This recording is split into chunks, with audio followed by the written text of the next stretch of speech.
Another day, another basketball stories na naman ang pagkukwentuhan natin. At ngayon nga ay pag-uusapan natin ang balitang pagkatalo ng Detroit Pistons laban sa San Antonio Spurs at ang balitang may tutulong pa nga po ngayon sa Golden State Warriors. Naungusan na nga po sana ng Detroit Pistons ang ating defending champions na OKC Thunder sa pagiging best team sa buong NBA. Pero sa kabila nga po ng pagiging dominante ng Pistons ay nananatili para naman nga po silang beatable ngayong taon.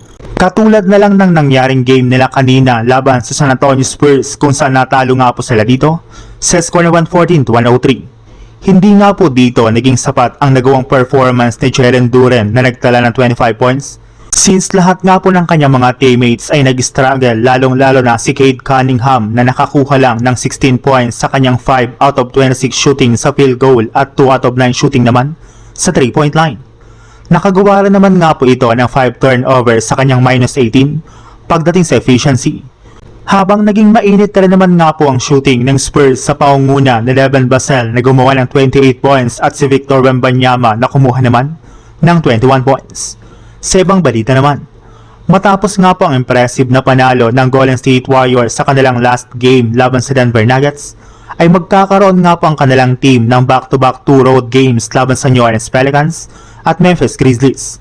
At bago pa man nga po bumiyahe ang mga players ng GSW, ay inanunsyo na nga po na hindi sumama sa kanilang road trip si Kristaps Porzingis dahil sa pagkakaroon pa rin nga po nito ng karamdaman.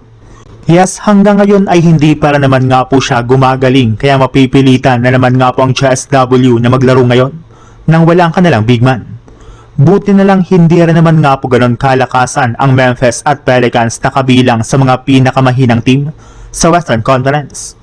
Halos lahat na rin naman nga po ng mga players ngayon ng Warriors ay nag-i-step up na pagdating sa scoring lalo na ang kanilang big man na si Al Horford na siyang pansamantalang naunguna sa kanilang frontcourt. Kaya mukhang hindi rin naman nga po masyadong magkakaproblema ang Warriors kahit wala man sa kanilang lineup si Kristaps Porzingis at maging si Stephen Curry.